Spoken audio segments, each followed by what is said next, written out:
Hi, Mom. So, once again, we're sitting outside of the Martin Luther King Historical Center in Atlanta, Georgia, in the sweet Auburn Avenue neighborhood. And this is the neighborhood where Martin Luther King grew up and pretty much is considered the epicenter of where the civil rights movement began in Ebenezer Baptist Church across the street.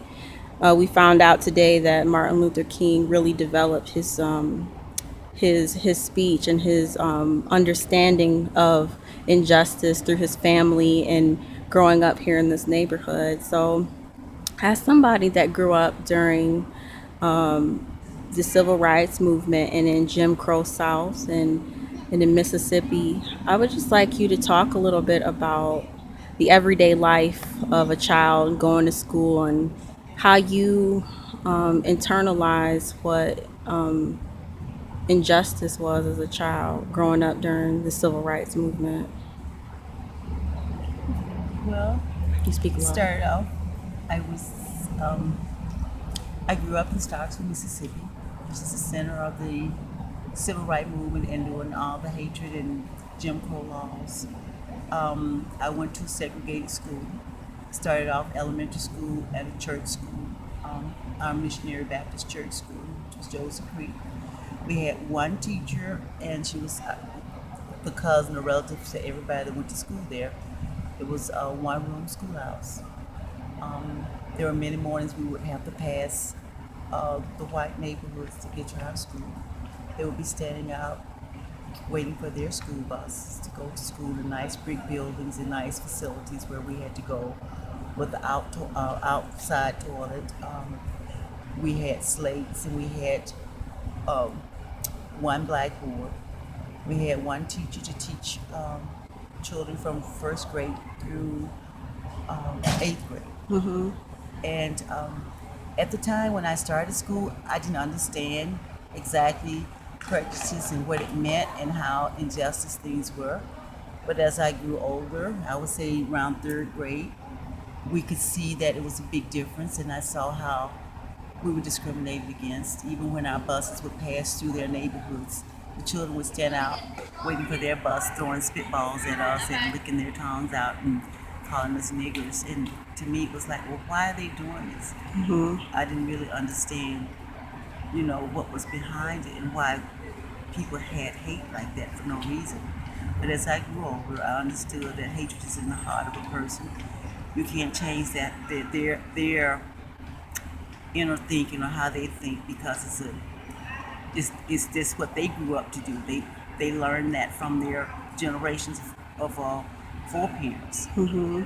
And you know, throughout my school life in the South, it was segregated. I went Mm-hmm. from elementary school throughout high school segregated, which was, I guess, was okay. That's the only way of life we knew. Mm-hmm. It didn't really bother me, but when we would go like to entertainment centers or go to the movies, there were one theater in my hometown, and the black people had to sit upstairs, and the whites would sit downstairs. We were segregated. They Mm-hmm. had cushions, seats, and we had hardwood seats with splinters in them. Mm-hmm. And it was always, you know, segregated. The water Mm-hmm. fountains were separate.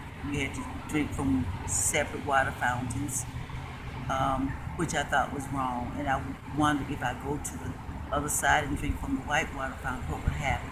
Never did do it, but I had it in my mind to try it, you know. Mm-hmm. But, you know, I knew if I had, I probably would have got hurt. Something Yeah. could have happened out of that. And even in the lines when we go through the grocery stores and we would check out, you could Mm-hmm. see how the favoritism was towards the whites. They were considered the first one in line, and we just sort of had to take a back to them. Mm-hmm. Um, it was just a lot of indifferences, and you know, when you grow up and you get older, and you see that, it just make you think, Lord, why people can hate like that? What reason? There's no Mm-hmm. reason to hate someone because of color. And I just, you know, in my mind, I knew it was ignorance. And I learned that ignorance in the heart of a person would make them stoop to any level. Mm-hmm. So growing up knowing that God is love and He loves everybody, that wasn't God's doing. That was the work of the enemy, which is Satan. Yeah. And it make you feel like, okay, one day that things will get better. And growing up during the time of Martin Luther King and his struggle for civil rights, and a lot of things that I did see voters registration come into place. I saw integration come into place, and his dream partially has come true, not all. We still have a long way to go, but thank be to God for a man like that who wouldn't take a back seat to injustice, who stood up for righteousness for all people. And I am proud to be here at his memorial to just thank God for sending us a Moses or Right.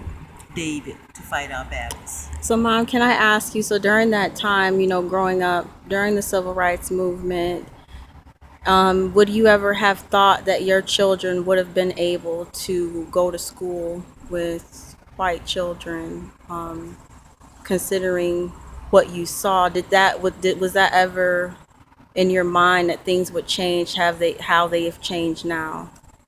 In my mind, I thought that things would change eventually because I saw a lot of changes take place during my time and during my generation when we were in school. I saw, like I say, I saw the voters, people voting, which they were not able to vote. Um, but Speak up. okay, I saw changes then. I saw integration take place. Uh-huh.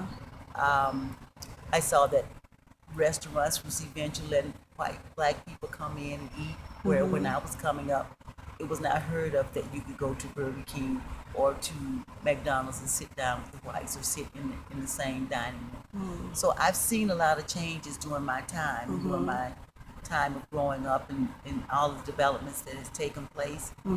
I would say, yeah, I knew that it was headed for the right road. I do know that we have a long way to go. We've come a long ways, but we still have a way to go in terms of jobs and, just right things that should be equal to all people still are not. Right. You know.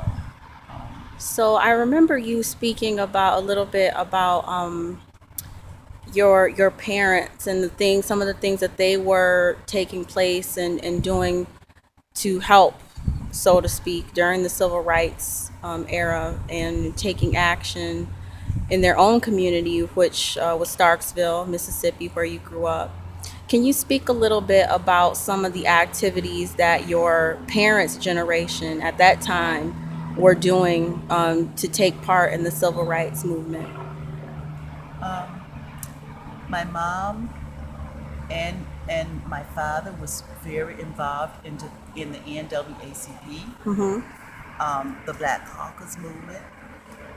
They took a part in anything that had to do with voting, the voters registration. They were part of that, making sure that people got downtown to vote into the voting booths.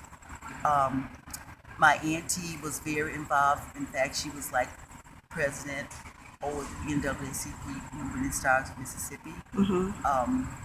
They did a lot of meetings and they had a lot of gatherings to help better black people and to encourage them to go vote, to encourage them to take a front stand and not to take back stands to injustice.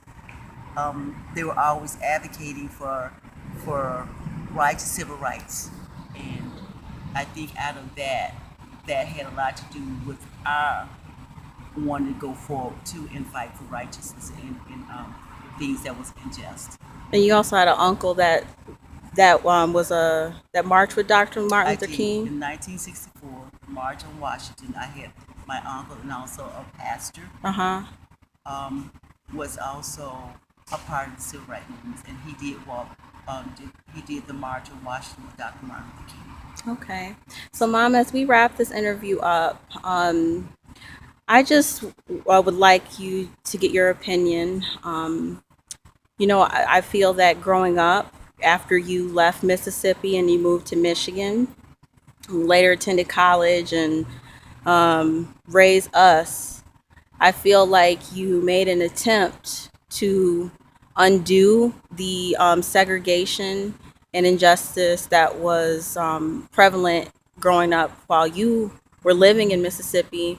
But it seemed like you always tried to make us be aware of other cultures and have friends that were different races. And Aisha, Mir, and I, we grew up in a multicultural neighborhood and went to different schools.